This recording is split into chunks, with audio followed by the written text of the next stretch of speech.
estaban allí. Y vino a mí y acercándose me dijo, hermano Saulo, recibe la vista.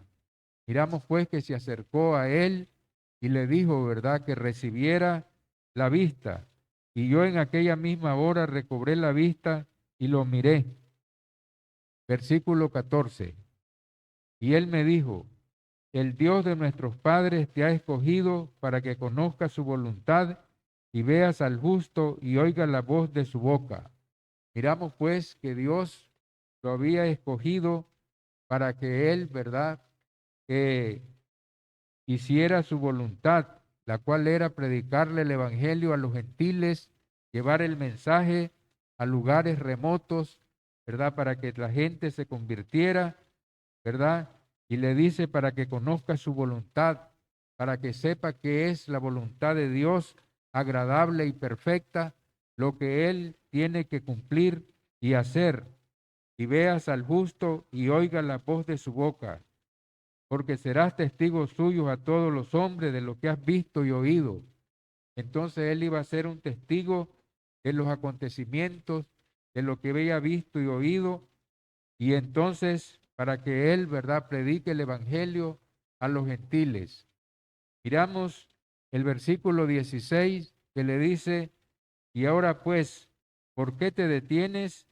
Levántate y bautízate y lava tus pecados invocando su nombre.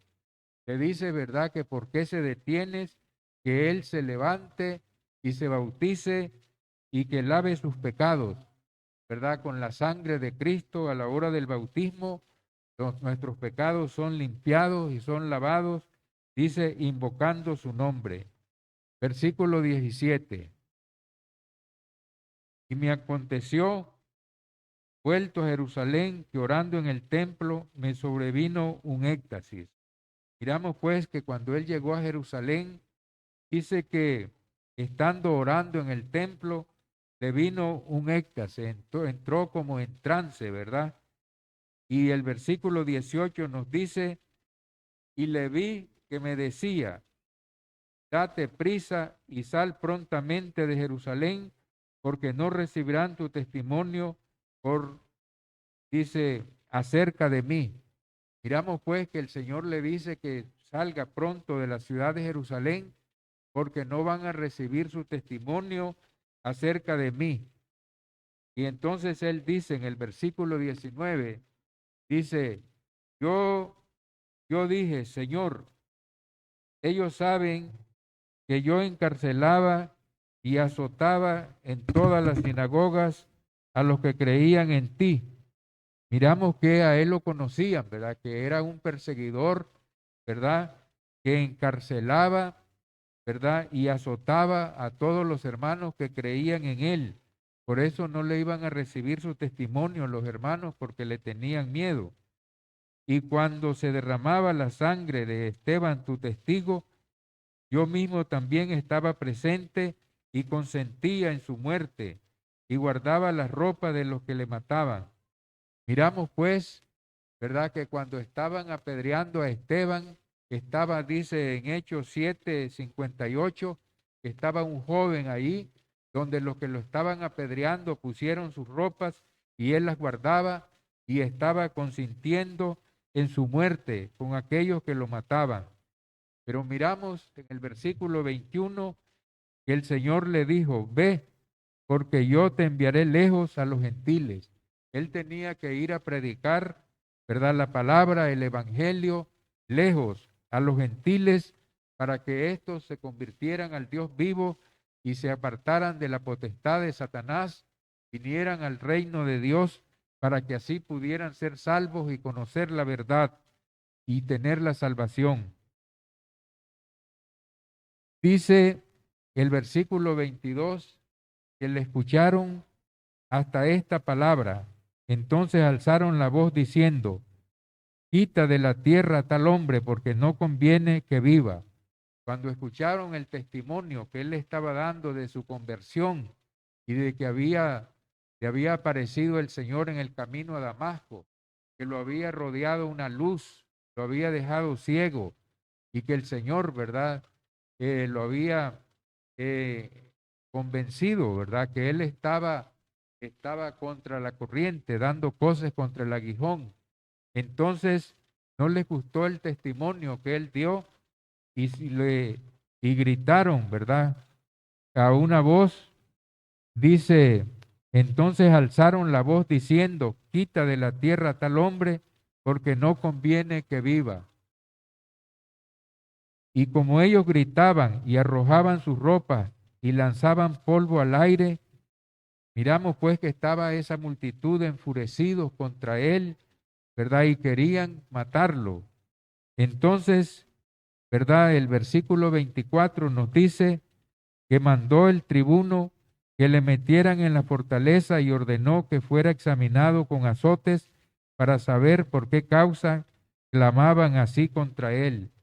Miramos pues que el tribuno mandó que lo metieran en la fortaleza porque la multitud estaba enfurecida y él tenía temor, ¿verdad?, de que lo mataran. Y entonces mandó, ¿verdad?, que lo examinasen con azotes para saber por qué causa clamaban contra él. Pero cuando le ataron con correas, Pablo dijo al centurión que estaba presente, ¿os es lícito azotar a un ciudadano romano sin haber sido condenado? Miramos pues que él hizo uso de su derecho. Él era un ciudadano romano, entonces él le pregunta, ¿verdad? Cuando lo ataron con correas para azotarle, que si les era lícito, que si era correcto, ¿verdad? Que les dice, ¿o es lícito azotar a un ciudadano romano sin haber sido condenado, sin una sentencia judicial? Entonces el versículo 26 nos dice que cuando el centurión oyó esto, fue y dio aviso al tribuno diciendo, ¿qué vas a hacer? Porque este hombre es ciudadano romano.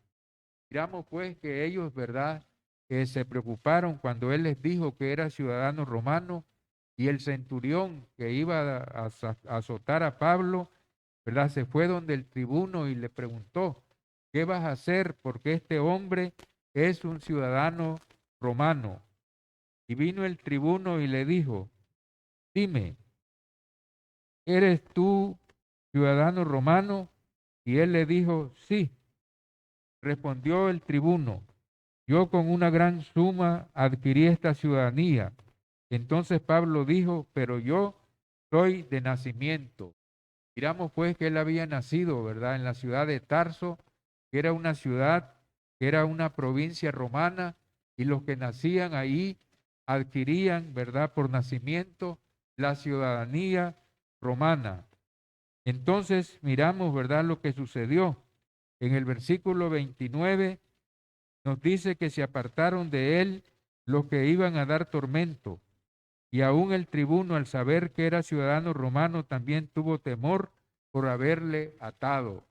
Miramos pues que ellos, ¿verdad?, se apartaron de él, y aún el tribuno, ¿verdad?, tuvo temor por haberle atado, porque tuvieron miedo al darse cuenta que era un ciudadano romano y que ellos no estaban actuando conforme el derecho, sino arbitrariamente, ¿verdad? Lo iban a azotar, ¿verdad?, sin una sentencia judicial, sin haberlo juzgado, sin tener comprobado ningún cargo. Entonces, el tribuno le dio temor, ¿verdad? Porque por haberlo atado. Versículo 30. Dice así, al día siguiente, queriendo saber de cierto la causa por la cual le acusaron los judíos, le soltó las cadenas y mandó a venir a los principales sacerdotes y todo el concilio, sacando a Pablo, le presentaron ante ellos.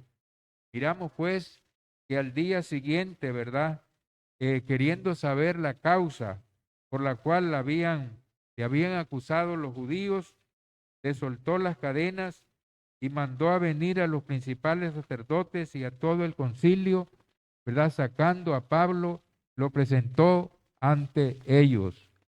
Miramos pues, ¿verdad?, que lo han reunido para escuchar cuál es la causa por la cual está preso, ¿verdad?, por cuál lo han detenido.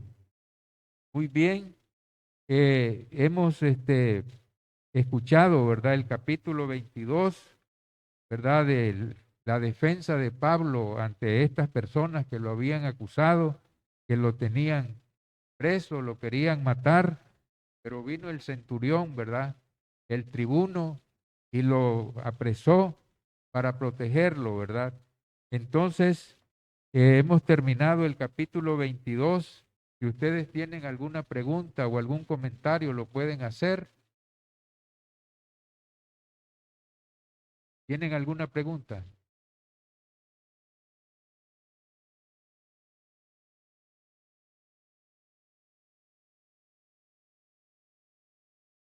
Muy bien, entonces, eh, eh, hermano Luis, puede pasar. Amén. Gracias, hermano Luis, por el estudio de la palabra. Y ahora entonces vamos a hacer una oración para luego tener un pequeño break y luego la segunda parte, que es el servicio de adoración. Vamos a orar. Gracias, Padre, porque pudimos estar estudiando la palabra. Te rogamos que sigas bendiciendo, sigas utilizando a nuestro hermano Luis y que todos nosotros sigamos ampliando, sigamos profundizando, creciendo en gracia y en conocimiento, porque es un mandamiento para cada uno de nosotros que nos has dejado. En el nombre de Jesucristo pedimos todo, te damos gracias. Amén.